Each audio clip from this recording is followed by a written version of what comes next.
Oh, hi. It's Jessie. I'm back. I moved. I live in the forest now. It's very exciting. And I feel so bad for taking 2 weeks off of this podcast, but moving was such an ordeal. I didn't get a desk set up until Friday. And honestly, trying to work just on my laptop without my external monitor makes it so hard, like borderline impossible to do all the research that I need to do for these podcast episodes. But I have a desk. I have done my research. I'm back, baby. And here I am with you today to talk about the one and only Elizabeth Taylor and her astrology. Am I talking about Elizabeth Taylor's astrology today because there is a song on the new Taylor Swift album called The Life of a Showgirl, which is released in like 18 days, called Elizabeth Taylor, track 2, in fact? Yes. And also, I love Elizabeth Taylor, and I've been watching a lot of her movies recently, and I'm also doing like a very fun research project about marriages, specifically celebrity marriages, and trying to understand if you can tell from the transits on the day of the wedding how the relationship is going to end, if it will end, when it will end, how it will end, and also whether there's any sort of difference in the astrological transits on the day of a lavender wedding versus a wedding between two people who are in love romantically. So that's a project that I am just starting to dip my toes into. Honestly, I've analyzed all of Elizabeth Taylor's 8 marriages to 7 different people. And now I have to move on to like Judy Garland and Liza Minnelli and all of the other historical lavender marriages and other historical real marriages, ones that worked, ones that didn't, to see what patterns my little autistic girl brain can pick out. So while I'm accumulating my research on that topic, I did want to just talk about Elizabeth Taylor's birth chart in general because I stared at it for so many hours while I was doing my analysis of her marriages. And every moment of that time, I was like, this is such an interesting birth chart. And I'm really excited to share it with you today. And to anyone who was wondering, my move was fine. You know, it was difficult and it was crazy. And Facebook Marketplace really, really drove me to the edge of madness. But I did it. I moved and I'm here. I brought the cats on a plane. It was fine. They were not happy, but they made it here. The cats are finally starting to gain their sea legs in this house. They've only ever lived in 1-bedroom apartments before, and now they're in a house, and they're like so freaked out by all of the rooms and all of the room and high ceilings and just like having so much space to roam around. So they are mostly like still in my room. I do keep the door open now, so they're able to go. Honestly, they're able to go wherever they want, but they go into my brother's room, which is across the hall from mine. They go into like the bathroom that I use. They go down the hallway, and then that's pretty much the extent of their domain at this time. So I'll keep you updated as they learn more about living in a house. It's only been 2 weeks, so I'm hoping that by the end of September, middle of October, they'll be a lot more comfortable because I am planning to go to New York to see O'Mary in October, and I would really, really just like to be able to do that and not have to worry about the cats. But anyway, let's get started talking about the one and only Elizabeth Taylor. Elizabeth Taylor was born at Hampstead Heath in London, England on February 27th, 1932 at 2:30 a.m. Both of her parents were U.S. citizens. They're both from Kansas, from Arkansas City, Kansas. So Elizabeth was born with dual British-American citizenship because she was born in the U.K. Her parents raised their family with their 2 children in London until 1939 when there was, impending World War II in Europe. They were written to by an ambassador, a member of the Kennedy family, that they should not be in London anymore. And so they took a boat back to the United States and moved in with Elizabeth's maternal grandfather in Pasadena, California. They lived in the Pacific Palisades for a while and eventually settled down in Beverly Hills. And Elizabeth got a lot of attention as a child because she had very, very, very blue eyes that were so blue they took on an almost violet hue. That is sort of how she's known. And she also had a genetic mutation that gave her a double set of eyelashes. So she was like a genetic mutant in a way that gave her the most beautiful eyes imaginable. And so she was first signed to start acting in 1941 when she was 9 years old. But the studio didn't like working with her because they said, like, regardless of how pretty her eyes were, she had a very old face. She didn't really act like a child, and she didn't act like the child stars of the day, Shirley Temple, Judy Garland. And so they didn't really like working with her. So she got unsigned, and then she got re-signed and had her first starring role at age 12 in the movie National Velvet. While she was filming National Velvet, she actually fell and broke her back. She fractured her back, but the fracture was not caught for many years. And so in addition to being born with scoliosis, this led her to develop chronic back problems, which was part of the many, many, many myriad health problems that she had throughout her life. One of the things that Elizabeth Taylor is most well known for is being married 8 different times to 7 different people, and she actually is Taylor Jenkins Reid's inspiration, or at least one of them. Another one's probably Taylor Swift, but she is an inspiration for the character Evelyn Hugo in The 7 Husbands of Evelyn Hugo. The first time Elizabeth got married was when she was age 18 to Conrad Hilton Jr., the son of the hotel magnate Nicky Hilton, obviously of Hilton Hotels. Conrad Hilton is Paris Hilton's uncle. And Elizabeth has said, as I learned how to perfect my screen image, I determined to find an area where I could comfortably move into independent adulthood. I soon realized the only way I could escape was through marriage. And being a young girl in, 1950 was when she first got married, when she was age 18. This was the only way that she could achieve autonomy and freedom away from her parents. If she got married, she was a wife, and then she had autonomy to do whatever she wanted. Of course, the men that she married were not as amenable to a woman marrying them just to be able to have some freedom and then having the ability to do whatever she wanted. So her first marriage at age 18 happened on May 6, 1950 in Beverly Hills, California, once again to Conrad Hilton Jr.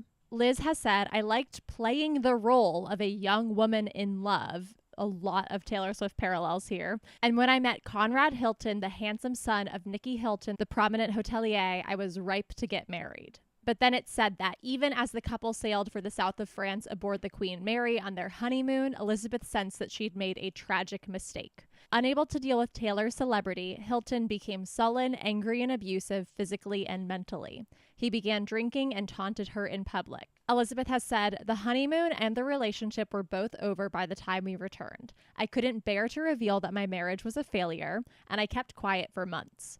Around Christmas, I could stand it no longer and moved out of our house. We were divorced in little more than half a year after our wedding. Their marriage ended on January 29th, 1951, after 205 days. And Elizabeth won her divorce after citing that Conrad was indifferent to her and used abusive language. She won the divorce on grounds of Conrad's mental cruelty, and she refused to receive alimony payments. Elizabeth was unmarried for just over 1 year before she married British actor Michael Wilding on February 21st, 1952 in Caxton in the UK. Michael was 20 years older than her. She was 19 at the time of their marriage. So today, obviously, that's not ideal, but Elizabeth Taylor has stated that at the time, she found their age gap appealing. She says that she wanted the calm and quiet security of friendship out of their relationship, which is, once again, Elizabeth Taylor is cited as an amazing ally to the LGBTQ plus community. She did a lot of activism around HIV and AIDS, which I'm going to talk more about later. But all of these famous women who are cited as amazing LGBTQ plus allies in history and also today, like Jade Thirlwall from Little Mix and obviously Taylor Swift, they are queer. They're just not allowed to be publicly out because of the societal norms and homophobia in the entertainment industry and in our society. So they get cited as these amazing allies. But the history of lavender marriages in Hollywood is so well documented and so historically important that it's yes, these marriages that she just got into for fun were lavender marriages because she, as a queer woman, was not allowed to marry other women, and she gained a lot of autonomy from marrying men. So obviously she married men for her own benefit, but probably had relationships with women on the side. Once again, The 7 Husbands of Evelyn Hugo. If you haven't read the book, it's incredible. Give it a read. Anyway, Elizabeth had 2 sons while she was in this relationship. But as Elizabeth got older and more confident in herself, she started to drift away from Michael Wilding because as her star was rising, his star was falling and his acting career was failing. In 1955, when she was away from home filming the movie Giant, there was a scandal where apparently he had entertained some strippers in their home, and that was really the final straw for her. So Elizabeth and Michael announced their separation on July 18th, 1956, and then were finally divorced on January 26th, 1957. She then married her third husband, actor Mike Todd, on February 2nd, 1957, just weeks after her divorce with Michael Wilding was finalized. And when she got married to Mike, she was 3 months pregnant with their daughter, Liza. And around this time, she also had back surgery. And after her surgery, which involved taking discs out of her spine and replacing them with donated bone, when she realized she was pregnant, all of her doctors were like, you should get an abortion. You should not have this baby. It's going to be very bad for your back. Like, your spine is not going to be able to handle the pressure of pregnancy. And she was like, yeah, I want the baby. I'm not getting an abortion. So she had a very high risk pregnancy where the baby sat very unusually high up on her body because of the issues with her spine. But she ended up having a birth that was pretty difficult, and her daughter didn't take breaths on her own for quite a while after she was born. But at the end of the day, both Elizabeth and her daughter were healthy. And unfortunately, just 1 year after they got married, Elizabeth's husband, Mike Todd, was killed in a plane crash on March 22nd, 1958, which left Elizabeth completely devastated. Elizabeth has said that she was happiest with Mike Todd. And this once again seems like a lavender marriage, but between two people who really did love each other, maybe not romantically, but at least platonically. And then it came to such a tragic end. And through her grief, which Elizabeth Taylor has stated was like a full-on depression, like she did not want to get out of bed. She didn't want to do anything. She wanted to die. She was like, how can I go on after Mike has left me? But she was comforted at this time by Mike's very good friend, Eddie Fisher, husband of Debbie Reynolds, father of Carrie Fisher. And so as he was comforting her in her grief, she began an affair with him while he was still married to Debbie Reynolds. The affair became a very public scandal. Elizabeth Taylor was branded a homewrecker, and she and Eddie were married in Las Vegas on May 12th, 1959. Elizabeth later stated that she only married Eddie due to her grief, and she and Debbie reconciled in the 1960s. Debbie Reynolds has also had, obviously, understandably, some very not nice things to say about Eddie Fisher. And well, I don't think Eddie ever looked like Arnold. Well, Eddie was cute in his own way. Do you want to know the truth? I find Eddie more attractive than Arnold. I love a tall, skinny Jewish boy like Eddie Fisher. Oh, that's This big good. pumped up thing is not my cup of tea. Well, no, I didn't care for a big pumped up thing, but anything bigger than Eddie would have been nice. And yeah, that's... my thoughts are that Eddie and Debbie were also a lavender marriage, but who can really know? And their marriage ended after Elizabeth Taylor met Richard Burton while filming the movie Cleopatra and started having an affair with him. Nothing good starts in a getaway car, as one might say. So Eddie and Elizabeth were finally divorced on April 3rd, 1962. And then she had the first of her two marriages to Richard Burton on March 15th, 1964 in Montreal. Elizabeth and Richard starred in 11 films together. They were dubbed Liz and Dick. I just recently watched their movie Who's Afraid of Virginia Woolf, and it's just so fantastic. And this marriage was so fundamental to celebrity culture because they became the first gotcha celebrity couple where people were really looking at how they spent their money and what they were buying and what their personal affairs were. There were rumors that they had an open marriage. And this is when people really started to get into very personal celebrity stories, especially celebrity love stories. And the more personal the details, the better. And I think it's interesting that in Taylor Swift's song Ready For It, the first song on Reputation, she says, he can be my jailer, Birch to this Taylor, about Joe Alwyn, as in this will be the guy that I'm in a relationship with for 6.5 years, my jailer. He prevents me from being in relationships with the actual people that I want to be in a relationship with, who are women. And I'm wondering if Taylor Swift ever personally spoke to Elizabeth Taylor and got more details on her relationship with Richard Burton, because a lot of the public accounts that we have, even from Elizabeth herself, are just we were so passionate about each other. We loved each other so much that we fought all the time, that we had very bad mental health. Elizabeth was nearly driven to take her own life during this relationship. It was very, very tumultuous. I'm just wondering what the gayness was at play here, because I can certainly also see Richard Burton being a gay man. So after 10 years of marriage, they divorced for the first time on June 26th, 1974. And then just over a year later, they got married again on October 10th, 1975 in Kasane, Botswana. And then less than a year later, they got divorced again on August 1st, 1976. And Elizabeth has said, even when we could no longer live together, we continued to love each other. To this day, my feelings for him are so strong, I cannot speak about him without being overcome with emotion. And she claimed to have still been madly in love with him when he died at age 58 in 1984. And unfortunately, he died very young because of his problems with alcoholism. He had cirrhosis, he had an enlarged liver, and he ultimately died of an internal hemorrhage. And then Elizabeth got married again just months later to a Republican politician named John Warner, even though Elizabeth Taylor herself was a staunch Democrat. And they got married on December 4th, 1976 on John Warner's ranch or estate or whatever it's called in Middleburg, Virginia. And Warner was the former U.S. Secretary of the Navy. And about this marriage, Elizabeth has said, my marriage to John Warner did not survive the run of Little Foxes, a play that she was in. Even before I decided to do the play, John and I were aware of our problems, and I think it was clear to us both when I went to New York that we would eventually split.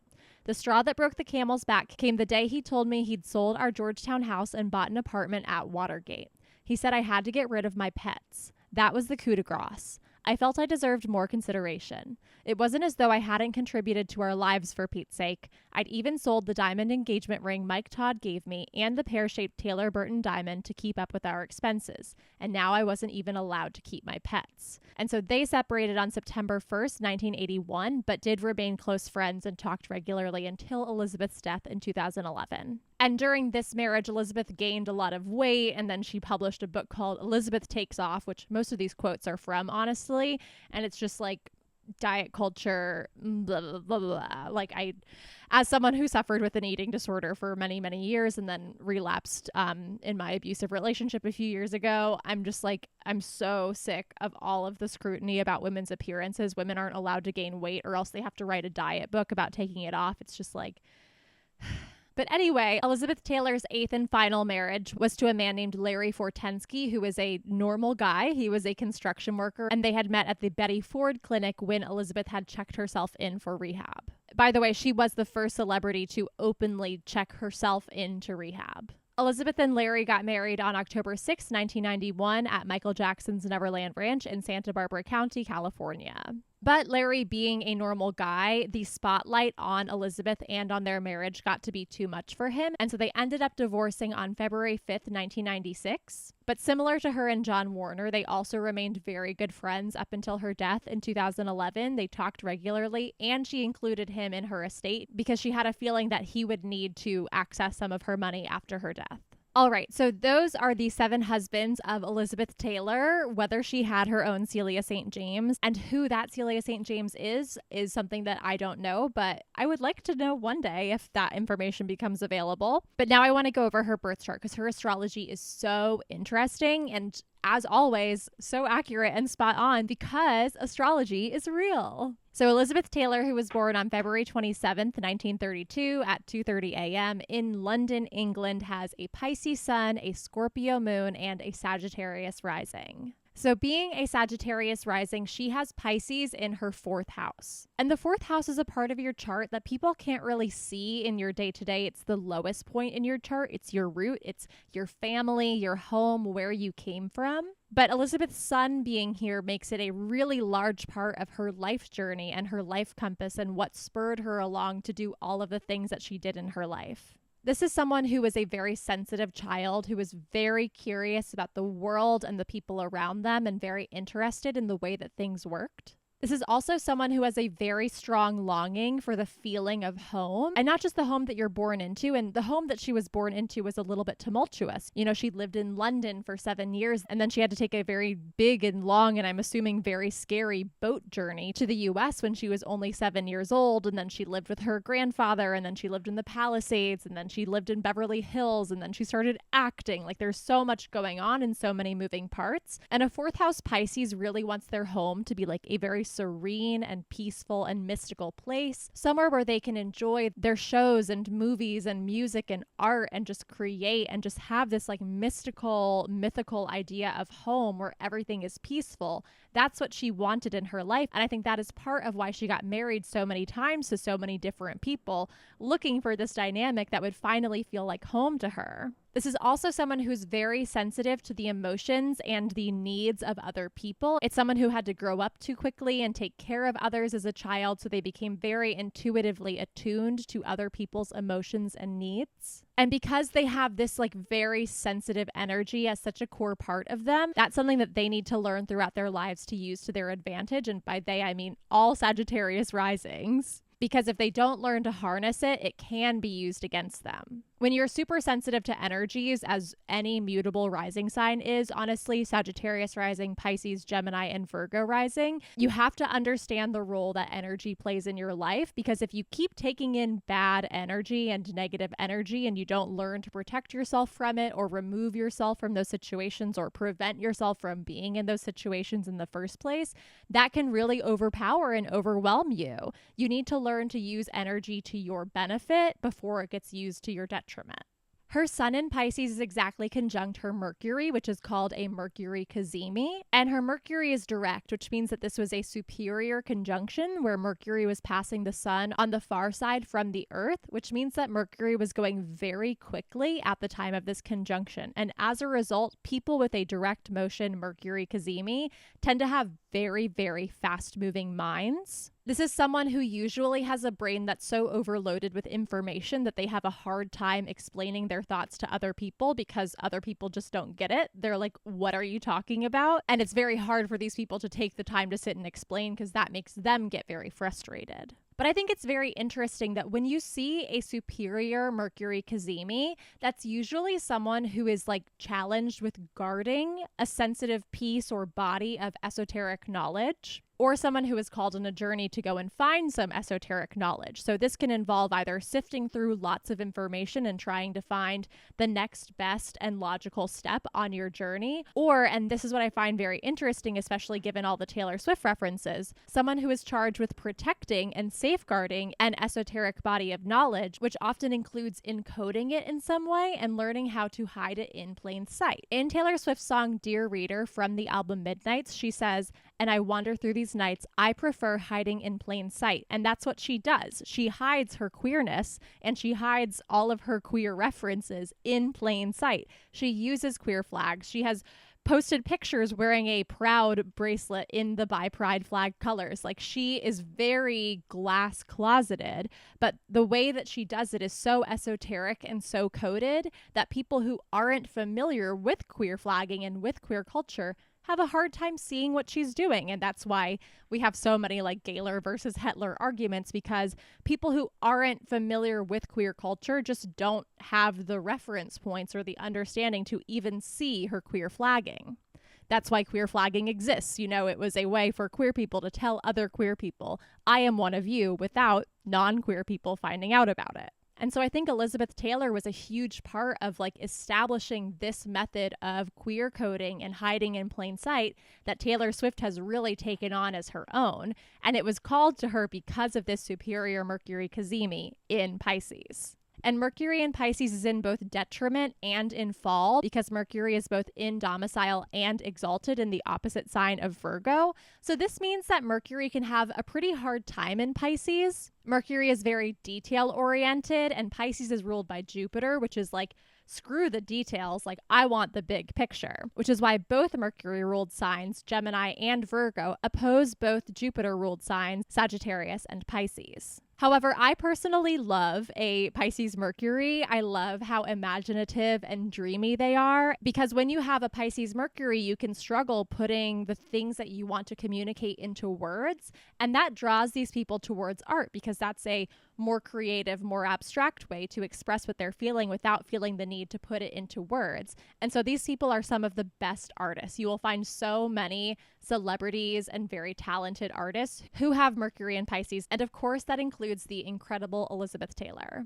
Another aspect to her sun in her birth chart is that her sun in Pisces directly opposes her natal Neptune in Virgo. And in general, a Sun-Neptune opposition indicates that there's some tension between someone's idealistic inner visions and the reality of life. However, Pisces is ruled by Neptune. So Neptune being placed in the opposite sign of very grounded, practical, and realistic Virgo lends that Virgo, and by extension her 10th house of Virgo, a dreamy Neptunian quality as well. So I think it's more balanced and less tense of just like dreamy and dreamy. However, this also does mean that she has a hard time being in reality. And Neptune also obscures so much that it can lead someone with these placements, so Elizabeth Taylor, to not really see what's actually happening in this world, but instead to see the relationship or the person or the experience that they want to be happening and just live in that little fantasy, even if the reality of something is not at all what their fantasy of it is like. She is able to project the fantasy that she wants to live and live inside that dream world. Unfortunately, her Aries placements do combat this and prevent her from spending a long time in relationships that aren't working for her, which we'll talk about shortly. But a very important experience for someone with a Sun opposite Neptune is going to be the experience of disillusionment. Neptune causes illusions, but when you finally realize, hey, I wanted this thing, but it's not at all what I expected or what I wanted, and become disillusioned by something, that's an important lesson for these people specifically, so that they can say, I don't want to get disillusioned again. I don't want to be fooled again. I want to see the reality of what's going on. I know that I can project this fantasy of what I want to be happening. However, I'm going to take care to not let that happen because I don't want to be trapped in my own fantasy world and then in a bad situation in real life. Elizabeth Taylor's next placement in her big three is her 12th house Scorpio Moon. And Sagittarius risings in general are very bubbly, outgoing, adventurous, cheerful people. But in their 12th house, they have the sign of Scorpio. And Scorpio is very reserved. One thing about Scorpios specifically, which I think is like one of the most important thing about Scorpios, is that they know the value of information. They know how powerful of a tool that information can be. And so a Sagittarius rising with a Scorpio in the 12th house doesn't like to be vulnerable or share information with other people that can then be used against them because they are afraid of being betrayed. It's very hard for them to open up and be vulnerable because then they have to share information about themselves that they know can be used against them. And having the moon here just makes that even more sensitive and emotionally charged. This is someone whose sensitivity can be so strong that they can experience really intense mood swings because they have a lot of emotions, but being in the 12th house of like the subconscious, those emotions often go unresolved. They aren't brought into conscious awareness, so they can't be consciously processed until you find the time and the strength and the ability to dive into your shadow side and pull out those unresolved emotions and process that trauma so that you can move forward. And it is this exact thing that's so difficult for them to do that is exactly what they need to do to be able to change and transform and grow in their lives. And that's true for pretty much everything, right? Like if there's a bunch of options in front of you and there's one of them that you're like, ugh, I just really don't want to do that one thing. Doing that one thing is going to be the portal to the greatest transformation. It sucks. And I honestly struggle with this so much, especially around like matters like finances, like budgeting. I majored in finance and I had just like a really traumatic experience with a lot of disillusionment during that. So now like anytime someone talks about money, I'm like, please don't talk to me. But I know that opening that door is going to be the thing that I need to do, especially now that Saturn and Neptune are in my second house. So we'll get there. This is also a placement that makes people extremely empathetic and compassionate. And once again, Elizabeth Taylor has done so much work for AIDS research and to help people impacted by the HIV/AIDS crisis, specifically gay men. Elizabeth was actually one of the first celebrities to participate in HIV/AIDS activism. And since the 1980s, she has raised over $270 million for HIV/AIDS. She began this work because she was really disappointed in how little funding and research there was being put toward the HIV/AIDS crisis, despite the amount of media attention that it was receiving. She testified before the Senate multiple times. She persuaded Ronald Reagan to acknowledge HIV/AIDS for the first time in a speech that he gave in 1987. She was extremely critical of Presidents George H.W. Bush and President Bill Clinton for their lack of care and devotion of funds and their lack of interest in fighting HIV/AIDS during their presidential terms. She founded the Elizabeth Taylor Medical Center in DC to offer free testing and care for people with HIV/AIDS. And she also founded the Elizabeth Taylor Endowment Fund for the UCLA Clinical AIDS Research and Education Center. And for all of the work that she did and her contributions towards the HIV and AIDS crisis, she was made a Knight of the French Legion of Honor in 1987. She received the Jean Hersholt Humanitarian Award in 1993. She received the SAG, or Screen Actors Guild Lifetime Achievement Award for humanitarian service in 1997. She received the GLAAD Vanguard Award in 2000, and she received the Presidential Citizens Medal in 2001. And once again, every article you read about her is going to call her an amazing ally to the LGBTQ plus community. But that girl was the LGBTQ plus community, and people just don't acknowledge the queerness of women. We just get called allies, especially femme lesbians. We exist. We're real. We're here. We're queer. Please stop saying it's just a phase. Please stop saying we just haven't met the right guy. Femme lesbians are real. The last thing I'll say about a 12th house moon is that the 12th house has very strong connections to your past life, and especially the moon being here, and especially being in such a deep and transformative sign like Scorpio, which indicates to me that Elizabeth Taylor had very strong past life connections while she was alive. And it also makes me wonder who Elizabeth Taylor has reincarnated as. Very interesting. Her moon opposes her Chiron, the wounded healer, in her 6th house of Taurus. And people who have Taurus as the 6th house, so every Sagittarius rising, they're such like adventurous people who are willing to take anything on and ready for a challenge. But because they have Taurus, very slow and steady Taurus, in the 6th house of the work that you do every day, this means that when they actually sit down to do their work, they are very slow and methodical. They love to be comfortable above anything else, and they like to fill their days with things that make them happy, like Venusian pleasures and delights, Venus being the ruler of Taurus. So these are people who would gladly fill their days with like a long and lavish skincare routine and a Pilates class and like all of the beautiful Venusian comforts that they like. But when it comes to like mundane or repetitive or boring chores, like paying the bills and doing the dishes, they would rather never do that. And so Elizabeth Taylor, I'm sure that was nice because she had enough money to hire people to do those things for her. But that is a challenge for Sagittarius risings, like getting the stuff that you need to get done, because it doesn't seem too exciting or fun.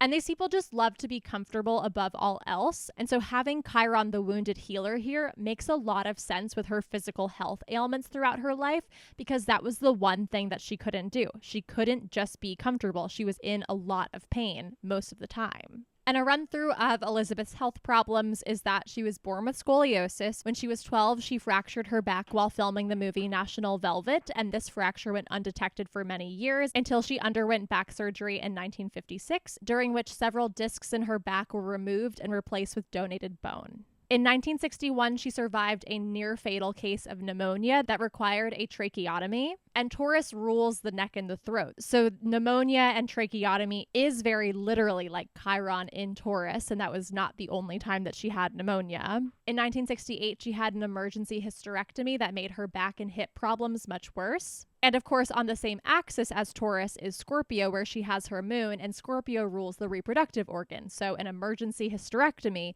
lines up with having Chiron opposing her moon in Scorpio.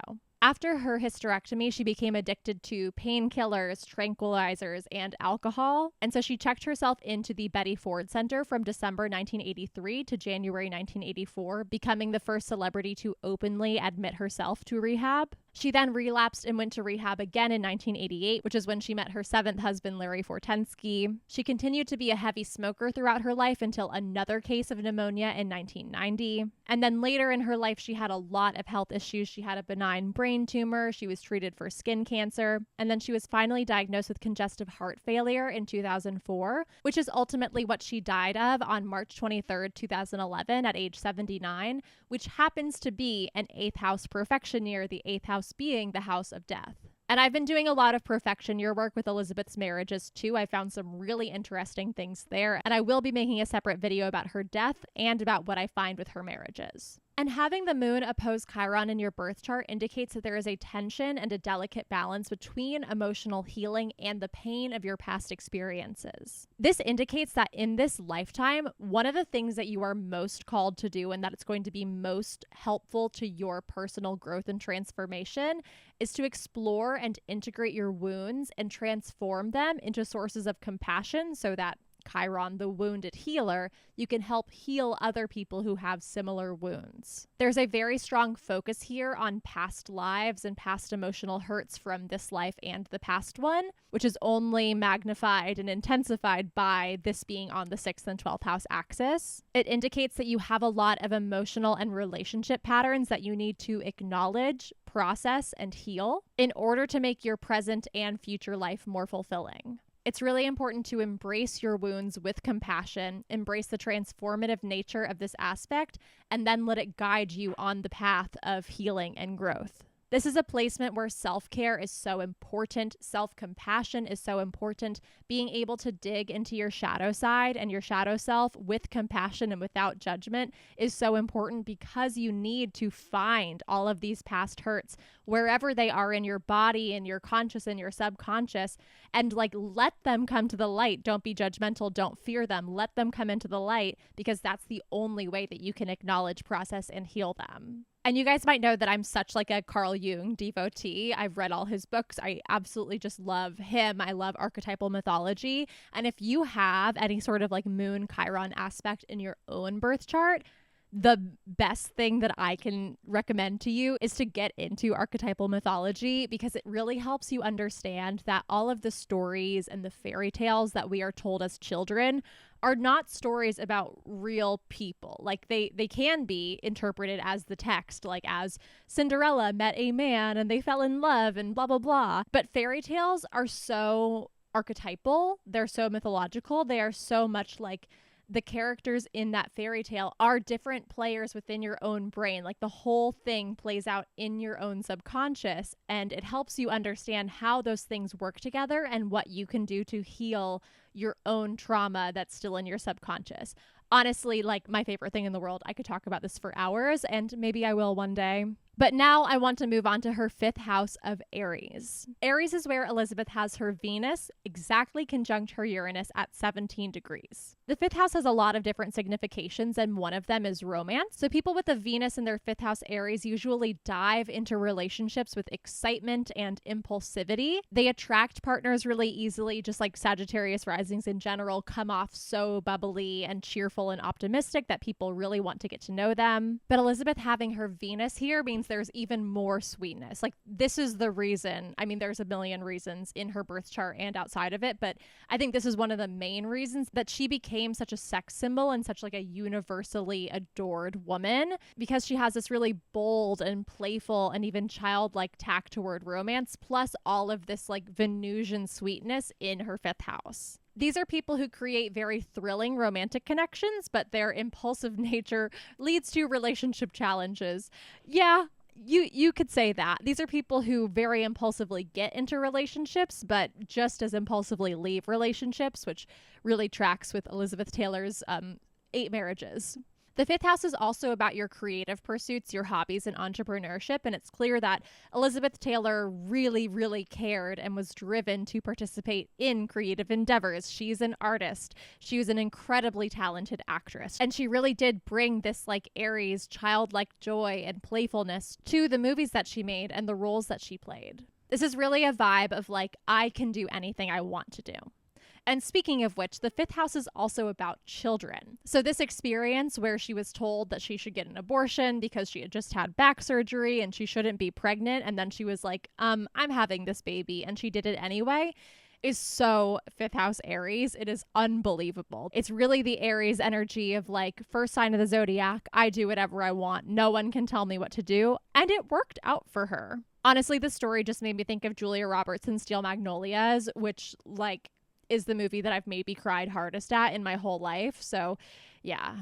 And having her Venus exactly conjunct her Uranus indicates that she was someone who was attracted to the unconventional and the unusual, someone who didn't really deal with normal orthodox stereotypes of what a relationship should be, which is one, being married and divorced so many times, but also probably being a queer woman. We see Venus and Uranus a lot when it comes to people who are members of the LGBTQ plus community, because these are not societally accepted as normal relationships. Even though it's compulsory heterosexuality, that straight is the default and gay is other, and that's not real. That's a patriarchal construction. Astrology is relative to the culture and the norms and the society that you live within. This is also something that is a hallmark of someone who is prone to get into relationships very quickly and get out of them very quickly. Uranus is all about shock and rebellion and change. And so when it comes to Uranus and Venus being together, you have a lot of very spur of the moment decisions about Venusian matters like relationships. But the good thing for her, especially with all of her like Neptunian and Piscean influence, is that someone with their Venus conjunct their Uranus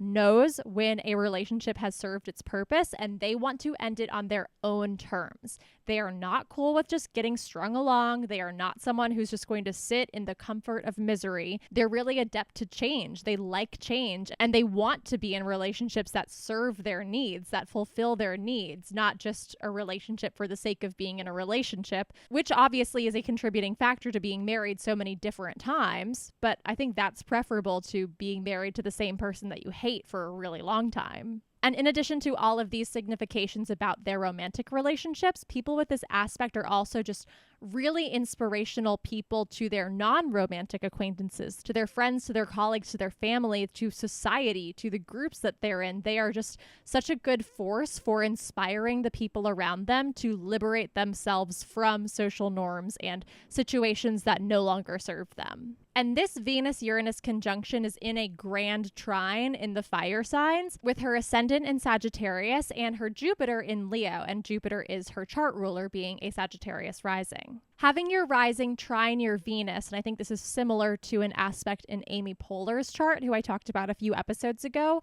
leads someone to have a very graceful and charming personality and just generally make a favorable impression on other people, which certainly helped Elizabeth Taylor have a successful career. And even if these people have a pretty unconventional taste, like having Venus conjunct Uranus in this combination, they're able to make it very pleasing and aesthetic so that other people are still interested in looking at them and being like, ooh, what's that person doing? They're really great mediators and deal with conflict really well. They're very good at finding common ground among groups of people who have different values and different opinions and helping everyone come to agreement on something and unite in their goals. And the flip side of that is that they have their own very strong ideals. And if they're asked to work on something or to promote something that doesn't align with their own personal ideals or the things that they actually believe in, they have like little to no incentive or desire to actually do that. So they will not do it. They will just sit there and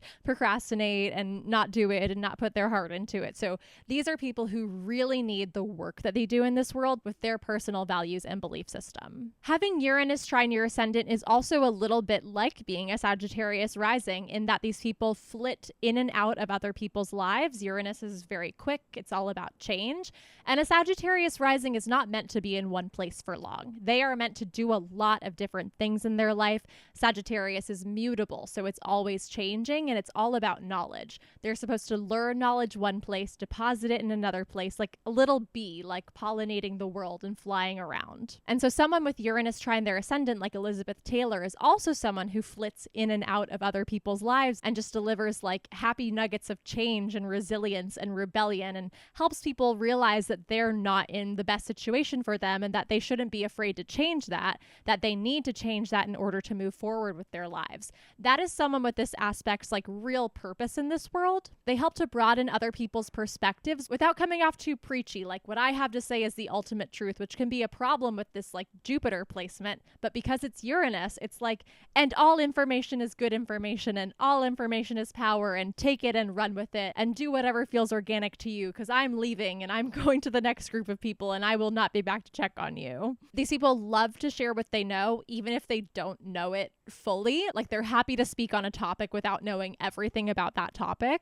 And this is because they approach learning with curiosity, but not with like a very strong emotional attachment. They just love to learn, deposit some knowledge, learn something else, deposit that knowledge, but they don't develop a really strong emotional attachment to the subjects that they study. And these people also just have like an approachable like demeanor. They have a really playful spirit. People are drawn towards them, towards their cheerfulness. And once again, this works so well in tandem with being a Sag rising. On the other side of this grand trine, we have her rising trine her Jupiter. And once again, Jupiter is the ruler of her rising. So these two flow together very nicely. Someone who has Jupiter trine their rising comes off as a very worldly and educated person, regardless of their life experience. Even if they haven't learned that much or traveled that much, people will just see them as someone who is very worldly and cultured. But it's very rare that they wouldn't travel or know that much, because this is a kind of person who loves to travel, who loves to explore and learn about other cultures. They move through the world with a sense of belonging and confidence that makes them really attractive to other people. They are also very likely to pick up like a small, at least, group of like haters, but they should not pay attention to these people because their energy is much better served bringing people together in the service of higher ideals instead of like battling the haters for whatever reason. I don't know. It's fun to battle haters sometimes, but they should not do that. They are especially very respectful of people from other cultures, especially with her rising being in Sagittarius. And it's so important for these people to travel and experience foreign cultures because this helps them learn about other sides and facets of themselves that they're not able to learn about by just like being in one place. And then on the final side of this fire grand trine, we have her Venus-Uranus conjunction trine Jupiter. So Venus trine Jupiter, this is the lesser benefic Venus trine the greater benefic Jupiter. So this is a very, very positive combination of planets with the most supportive aspect you can have between two planets, a trine. All of this positive energy creates someone who has a very generous and uplifting personality and who is a very inspirational presence in their relationships. They will find in their lifetime that when they choose to align themselves with the ideals that they follow, when they choose to align their careers and their goals and their moves with that, they will naturally attract support from other people, influential people who can help them on their journey. All they need to do is commit to working in service of the things that they believe in, and the universe will conspire to bring them that support. I'm like 70% through Barbara Streisand's 1,000-page memoir, My Name is Barbara, and she talks all the time about like at the moment of commitment, the universe conspires to help you achieve. And this is like exactly what this aspect is saying to me. But speaking of that, once I finish the memoir, I will be doing an episode about Barbara because like I loved her before reading it. But as I've been reading it, I'm just like, God, I love this woman so much. But anyway, this Venus-Jupiter conjunction is also a signature of someone who is very idealistic, someone who embodies the philosophies that they find meaningful, someone who is very compassionate, as Elizabeth's philanthropy suggests. They naturally receive a lot of support from other people and from the universe, and they like to offer that same support to others in turn. They do really well in groups because they collaborate really well. Once again, they have a very strong ability to mediate conflicts and bring people together who don't necessarily see eye to eye. And they do their best work when they're around other people who are either like-minded or open-minded because they do so much better in like congenial environments than combative environments where their beneficness can't really be put to its fullest use. And then finally, having Uranus trine Jupiter indicates someone whose energy is much better spent on building something new than tearing down something old. Obviously, there needs to be removal of old to make space for new, but these people are not really the removal of old people. This is why teamwork is so important, because there are people who are really like the tearing down, the removal of the old kind of people. Uranus-Jupiter people are the building of the new. They are, once the old is gone, what new thing do we create here? Or before the old is gone, what new structures can we put into place so that we can get rid of the old and bring everyone onto the new? These people are constantly on the lookout for insight and innovation and like-minded people to join their cause. They're also much more likely to feel a familial bond with the like-minded people that they work with than they do with their like traditional birth family, because with Uranus here, they like really reject tradition and traditional hierarchy. It might be a little bit less because Jupiter is in Leo and Leo is very hierarchical, very like king and subjects. But these people do also strive to be very tolerant and inclusive, including of their birth family. So it's not like they separate from their birth family. They just feel a stronger relationship with the people, their chosen family, to use a queer flagging term that Taylor Swift has also used in her song The One from Folklore. Another thing about Elizabeth's birth chart that I found interesting is that she has her IC in the 5th house and her MC in the 11th house, so slightly off from like the traditional understanding of the MC as the 10th house and the IC as the 4th house. But because of this, her ascendant in Sagittarius is exactly sextile her midheaven in Libra. And having your midheaven and your ascendant in a harmonious sextile aspect instead of the traditional square aspect means that these people's personal aspirations and professional aspirations usually are very aligned and work very well together in tandem. Their actions and the way that they present themselves to the world positively influences their careers and their professional aspirations, and vice versa. This leads to other people perceiving them as very competent and capable and confident, and this also contributes to their career success. They have a natural charisma that attracts other people to join their causes and their goals, and their ability to just express themselves authentically and truly be themselves really helps them grow in their career. And Elizabeth Taylor is someone who is very much herself. She was herself in her roles. She didn't hide who she was. She got married 8 times. Like, she was herself in everything that she did. And that has been really helpful to me as I've been on my own journey to heal my people-pleasing tendencies for the past year and some change, like watching Elizabeth Taylor movies, watching Elizabeth Taylor interviews, and being like, this woman is authentically herself, and who herself is not really in alignment with the social norms that I have been trying to adhere to as an autistic girl who's felt chronically misunderstood her whole life, and people still loved her. Like, it's much less important for me to conform to societal ideals and what society would want from a girl like me than it is to truly be myself and attract the people who are attracted to who I am, not who I'm trying to be. And Elizabeth Taylor has this because she has this aspect in her birth chart. She was able to embody that really well. Another big aspect in Elizabeth's birth chart involving her Jupiter is that her moon in Scorpio makes an exact square to her Jupiter in Leo. She has much fewer like tense aspects like squares and oppositions in her birth chart than she has all these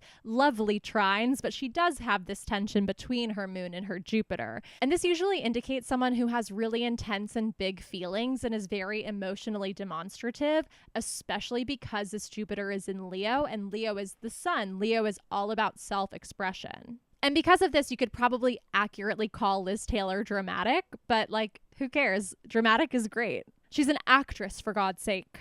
But these people's big dreams can also lead them to neglect their emotional side. And as I mentioned earlier, she is not really a person, and her chart does not really indicate a person who is okay with sitting in the comfort of misery. Like, they are much more open to the pain of change, to changing the things in their life that no longer serve them. But when you're making so many changes, and I relate to this because of my recent move, like when you're making big changes and you're actively doing things, it really helps you be in the present moment for sure. But it also takes away your attention from being able to feel your emotions and really feel your feelings. And so you need to strike a balance between doing all this work to change your life and transform and, become more aligned with your life goals and your life purpose, but also being able to sit still and really feel your feelings and experience them. Feelings, like people, have a life cycle, and all an emotion wants is to be able to live out its life cycle in you. So when you repress your emotions and you refuse to feel them, they still stay in you. Those are like unresolved, unprocessed feelings. But if you sit and allow an emotion to express itself through you, to go through its whole life cycle, to begin small and to grow and to have a climax, it will then go away once it's been able to express itself. So it's very important, especially with this like Jupiter square moon aspect and with a 12th house moon specifically, to allow those things to process in you so that they will go away instead of just sitting and festering and like causing so much unresolved and unprocessed trauma. I also found it very interesting that for someone who got married 8 times, she has an empty 7th house. The 7th house is the house of partnerships and traditionally of marriage. But I think it represents that fact that these were not traditional marriages. These were not marriages for the sake of having a partnership with someone. They serve some other purpose. I think each of them served a slightly or wildly different purpose depending on the relationship. And that's something I'm exploring a lot more in my deep dive of her relationship astrology. Really interesting insights. I'm very excited to make that video and put it out. I feel like I've been talking forever, so I'm just going to quickly go through 2 final placements and then I'll wrap things up. The second to last placement I want to mention is that she has her Mars in her 4th house of Pisces at 1 degree. Both Pisces and the 4th house are challenging places for Mars to be.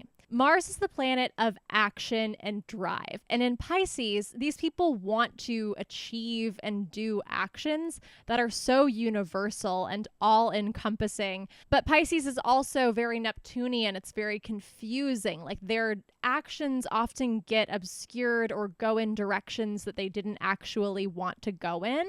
And Mars is not in detriment or in fall in Pisces, but you can see that it has a challenge here because Mars is in domicile in Aries, which is the first sign of the zodiac, and Pisces is the last sign of the zodiac. These just have fundamentally different energies. Aries is about beginnings, Pisces is about endings, and the ending of this corporeal form and transcending into the collective unconscious. A lot of the behavior and personality of Mars and Pisces people is a result of their need to lose themselves in a big ocean of compassionate love. And then the difficulty of actually trying to translate this into actions in the material world, the real life world.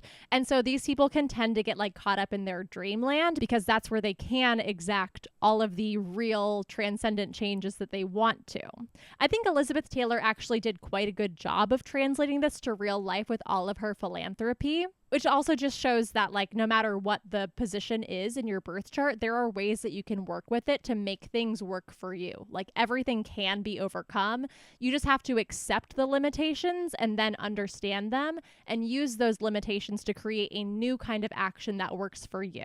And then the 4th house is a hard place for Mars to be because once again, Mars is about action and drive. And the 4th house is the bottom of your chart. It's a very confined space. It's your root. So the active function of Mars is going to be pretty weak in this house unless you draw your energy from your roots. If your family and where you come from and your home is a very stable and firm foundation upon which to draw your energy, then Mars can really work for you in the 4th house. But if you have, like Liz Taylor, a very unrooted childhood with a lot of moving around in different homes, that's going to be a little more difficult.